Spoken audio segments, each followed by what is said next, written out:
Salut à tous, Jean-Pierre de teamtennis.fr. Allez, dans cette vidéo, on se retrouve pour la suite de la vidéo sur la prévention des blessures au tennis. C'est parti.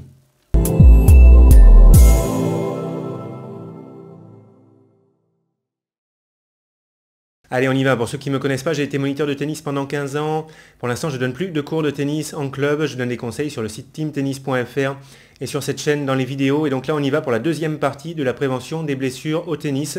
Je vous mets le lien vers la première partie dans les fiches par ici et dans la description sous la vidéo. Allez, maintenant on va parler du matériel, on va parler de la raquette de tennis. Première chose, il faut au minimum que votre raquette soit dans un bon état général. Il ne faut pas que la raquette soit fêlée. On ne joue pas avec une raquette dont le cadre est légèrement cassé, c'est très mauvais pour le bras. Il ne faut pas que la peinture soit complètement usée, le graphite attaqué, ça montre que la raquette elle est fatiguée, là il faut changer. Il ne faut pas que le manche soit abîmé. Grip, sur-grip, en bon état, bien positionné, raquette dans un bon état général, c'est déjà le minimum. Si vous ressortez une raquette du fin fond du placard, elle n'a pas joué pendant des années, au minimum, vous changez le cordage, vous repartez sur un cordage neuf. Ensuite, il y a plein de caractéristiques au niveau des raquettes de tennis. Je ne pars pas dans le détail dans cette vidéo, sinon ce serait trop long. Je fais des vidéos régulièrement pour aider à choisir une raquette et puis des lives aussi pour répondre en direct aux questions pour vous aider à choisir votre raquette. Mais il faut faire attention aussi à la grosseur du manche de votre raquette. Manche trop petit pour vous, trop gros pour vous, ça peut entraîner des crispations au niveau de l'avant-bras, risque de blessure. Forcément, il faut faire attention au niveau du poids de la raquette. Si c'est trop léger pour vous ou trop lourd pour vous, ça peut entraîner des blessures. Le poids, c'est quelque chose qui est très personnel. Dans l'idéal, il faut tester des raquettes pour savoir ce qui vous convient le mieux. Quelques infos, mais alors vraiment à titre indicatif. 255-280 grammes, ce sont des raquettes légères. Bien pour les jeunes qui passent sur des raquettes adultes, débutantes ou des joueurs vers 280 grammes qui veulent une raquette légère. 285-300 grammes, on est sur un poids intermédiaire. Il y a beaucoup de joueurs qui peuvent jouer avec ce poids-là, donc niveau intermédiaire. Même des joueurs qui ont un bon niveau de jeu, c'est un poids moyen, c'est raisonnable. Ensuite, au-delà de 300 grammes, on commence à passer sur des raquettes lourdes, surtout quand on est à plus de 315-320 grammes. Là, c'est vraiment des raquettes lourdes. Il faut faire attention quand même quand on joue avec des raquettes qui ont ce poids. Alors ensuite, je vous conseille de faire attention tout simplement aux raquettes de tennis qui ont des caractéristiques extrêmes, surtout quand ce sont des raquettes qui sont exigeantes. Il faut faire attention notamment à la taille du tamis. Plus le tamis est petit, plus la raquette va être dure à jouer. Il faut bien centrer la balle. Sinon, on perd en confort, en tolérance, en puissance. Le risque, c'est de s'épuiser pour faire avancer la balle, au final de se blesser. 630 cm², ça commence à se réduire un petit peu. Déjà, il faut faire attention, ça reste raisonnable. Et quand on va vers 615, 600 cm², on est sur du petit tamis. Faire attention, ça va être des raquettes dures à jouer. Ensuite, attention au plan de cordage. Plus le plan de cordage est resserré, plus il y a les cordes sur la raquette, plus la raquette va être dure à jouer. Attention surtout au plan de cordage en 18 par 20, surtout quand la taille du tamis est inférieure à 645 cm². Attention aux raquettes très souples, plus la raquette est souple, moins elle est puissante, à l'exception des Wilson Clash, qui sont des raquettes très souples, mais qui peuvent convenir à beaucoup de joueurs. On peut faire attention aussi aux raquettes qui sont extrêmement rigides, attention aux raquettes aussi qui ont un profilet très fin. Et ce qu'il faut surveiller surtout, il faut faire surtout attention aux raquettes qui cumulent comme ça plusieurs de leurs caractéristiques avec des valeurs extrêmes. Alors enfin, je vous conseille de faire attention aux raquettes de tennis qui sont rallongées. Il faut savoir que la longueur classique d'une raquette de tennis adulte, c'est 68 cm5. Moi, c'est la longueur que je vous conseille pour ne pas prendre de risques. Après, il y a des raquettes qui sont un tout petit peu plus longues. Si la raquette est légère, c'est ok, ça peut passer, ça peut aider à avoir de la puissance. Mais faites attention avec une raquette rallongée dont le poids est proche de 300 grammes ou supérieur à 300 grammes. Ça peut réduire la maniabilité et être un petit peu dur à jouer. Allez, à titre indicatif, je vous donne les caractéristiques d'une raquette qui serait vraiment polyvalente, mais ça ne veut pas du tout dire que tout le monde doit jouer avec la raquette que je vais décrire là. Ça reste vraiment personnel et surtout en ce qui concerne le poids. Là, c'est vraiment juste pour avoir un vague repère, quelque chose de polyvalent. On va dire 285-300 grammes non cordés au niveau du poids, mais ça vraiment c'est adapté en fonction de chacun. On va dire taille de tamis 645 cm², ça c'est vraiment polyvalent avec un plan de cordage 16 par 19. Équilibre 32 cm, ça c'est quelque chose de moyen. Ça va être plus côté manche avec des raquettes qui sont plus lourdes et ça va être de plus en plus en tête quand les raquettes sont plus légères, ça c'est normal. Ensuite, on va dire profilé de la raquette 22-26 mm, voilà, on reste dans quelque chose de relativement moyen. Et puis rigidité de la raquette, on va dire 64-70, voilà, tout ça c'est les caractéristiques moyennes.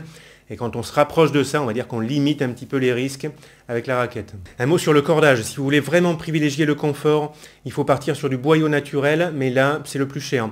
Ensuite, c'est intéressant vraiment de prendre un multifilament ou un cordage en nylon, parce que le prix est plus raisonnable et ça donne un bon confort.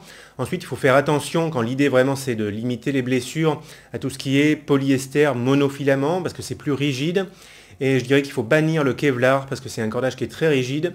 Et ça, c'est parfait pour se démonter le bras. Au niveau de la tension, il faut rester quelque chose de moyen, c'est entre 22 et 26 kg. Au-delà de 26 kg, quand même, ça commence à faire élevé comme tension, surtout si on est sur du monofilament. Et pour le type de cordage, ce qui est intéressant, c'est peut-être de regarder du côté des cordages hybrides, c'est-à-dire de faire un mix. D'un côté, on a des cordes souvent qui sont en monofilament pour avoir du contrôle, et puis de l'autre côté, on mixe ça avec des cordes en multifilament ou en boyau naturel pour apporter du confort. Donc ça, c'est quelque chose d'intéressant pour avoir un bon intermédiaire entre contrôle et puis confort. Je parle un petit peu des balles. Pour limiter le risque de blessure, c'est important de jouer avec des balles qui ne sont pas complètement pourries. Jouer avec des balles avec pression, pas de balles sans pression. Balles avec pression qui sont encore en bon état. On parle des chaussures de tennis, très important pour limiter le risque de blessure. Jouer avec des chaussures qui sont spécifiques au tennis, avec si possible un amorti au niveau du talon et un amorti au niveau de l'avant-pied. Changer régulièrement les chaussures, c'est pas parce que la semelle extérieure elle est en bon état, ça ne veut pas dire que l'amorti n'est pas complètement mort. Donc il ne faut pas se fier uniquement à l'état de la semelle extérieure. De temps en temps, il faut aller essayer des chaussures en magasin pour voir vraiment la différence de sensation qu'on a entre les chaussures neuves et puis nos chaussures de tennis. Allez, on parle un petit peu de la technique gestuelle. Premier conseil que je donne, si vous débutez, prenez des cours de tennis en club avec un moniteur, histoire de prendre les bonnes habitudes dès le début. Ensuite, surveillez vos prises de raquette, la façon de tenir la raquette. On ne tient pas la raquette de la même façon pour faire du coup droit lifté, pour faire du revers lifté, pour faire du service.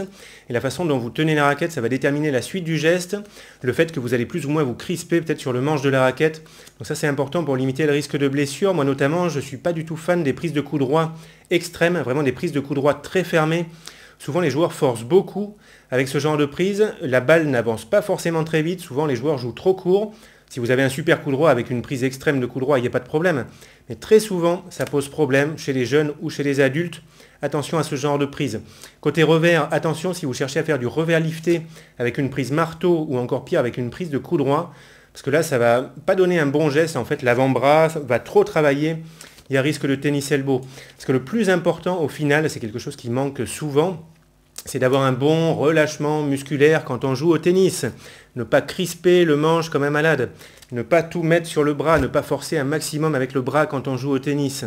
Relâchement musculaire, c'est très important. Faire des gestes fluides qui sont relâchés. Il ne faut pas avoir l'impression qu'on force comme un malade pour faire une balle qui, au final, ne va pas très vite. Là, c'est pas bon signe. Ça veut dire qu'on a une raquette qui est trop exigeante ou alors qu'on force beaucoup trop, qu'il faut travailler le relâchement.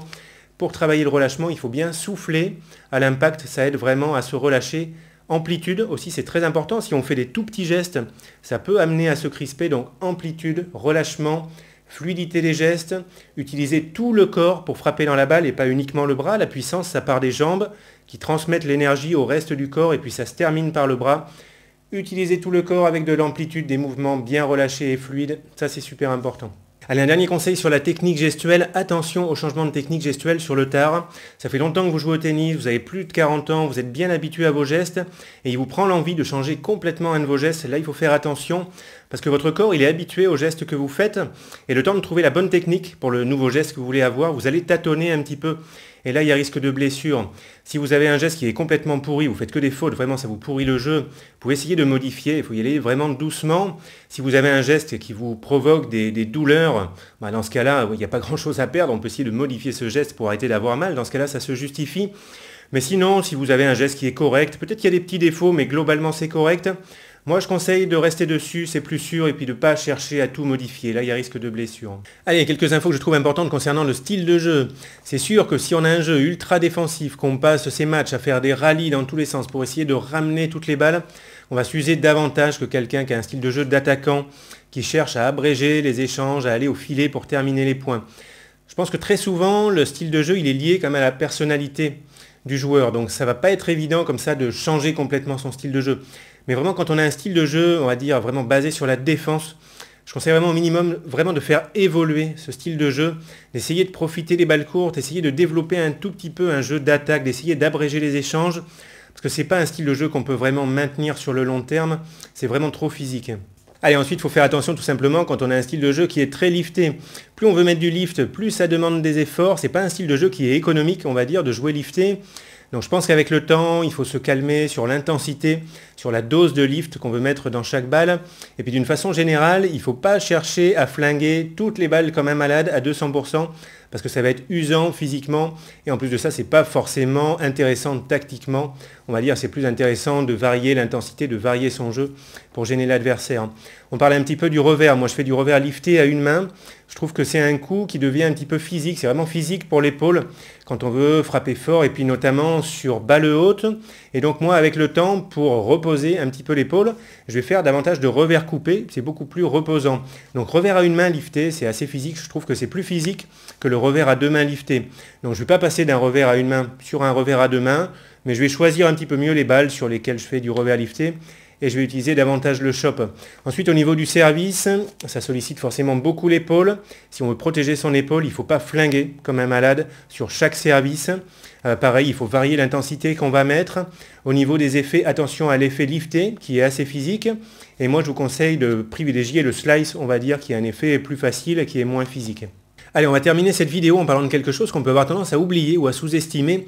C'est l'effet du stress sur le risque de blessure. Quand on va jouer au tennis en match, il y a du stress, c'est normal, ça le fait à tous les joueurs, plus ou moins, mais ça le fait à tous les joueurs. Et on peut trouver que le stress c'est pénible parce que ça nous fait mal jouer, ça peut nous empêcher de prendre des risques, de nous libérer, de jouer notre jeu, c'est vrai, il y a ce côté-là. Mais il y a aussi vraiment un impact au niveau physique. Plus on est stressé, plus il y a de la tension musculaire. Et donc automatiquement, ça augmente le risque de blessure. Il y a des joueurs, ils vont pouvoir passer des heures à s'entraîner sans aucun problème. Et arriver en match, ils vont avoir des crampes au bout d'un set. Ça, il ne faut pas chercher. C'est l'effet du stress. Le stress, en plus de ça, quand il est très présent, on va avoir du mal. On va être un petit peu submergé par nos émotions. On va avoir du mal à gérer tout ça.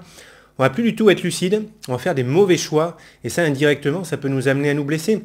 On peut être capable d'avoir un jeu offensif, et puis arriver en match, on n'ose pas, on s'enferme dans un jeu de défense, et on va s'user physiquement, risquer de se blesser.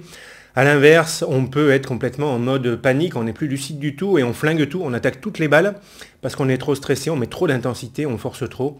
Pareil, indirectement, ça peut amener à se blesser. Quand d'une façon générale, on est trop anxieux par rapport à son tennis, ça peut nous amener à nous entraîner n'importe comment. Des séances trop dures alors que ce n'est pas nécessaire, des séances trop longues, trop intenses, toujours sur les mêmes thèmes. Au final, on joue pour se rassurer et pas pour progresser. Quoi qu'il arrive, travailler sur le stress, maximum de détente, ça va limiter le risque de blessure. Quand on est conscient que le stress prend trop de place, il faut travailler là-dessus. Je ne m'étends pas là-dessus dans cette vidéo, je ferai dans d'autres vidéos. S'intéresser à des techniques de relaxation. Il faut absolument modifier la façon qu'on a de voir son tennis. Ne pas être ultra exigeant avec soi-même. S'autoriser à faire des fautes, s'autoriser à perdre des matchs. Considérer que ce n'est pas une catastrophe, ce n'est pas la fin du monde. Quand on perd des matchs, dédramatiser un petit peu tout ce qui peut se passer par rapport au tennis. Ça va aider à redescendre un petit peu, à être plus cool et avoir du coup le bon état d'esprit, la bonne attitude quand on arrive en match. L'objectif, c'est d'être à la fois cool et bien concentré pour jouer ces matchs de tennis. Bon les amis, je m'arrête là pour cette vidéo. J'espère vraiment que ça vous aidera à limiter le risque de blessure. Je vous dis très bon tennis à tous et puis on se retrouve bientôt dans une nouvelle vidéo. Allez, ciao!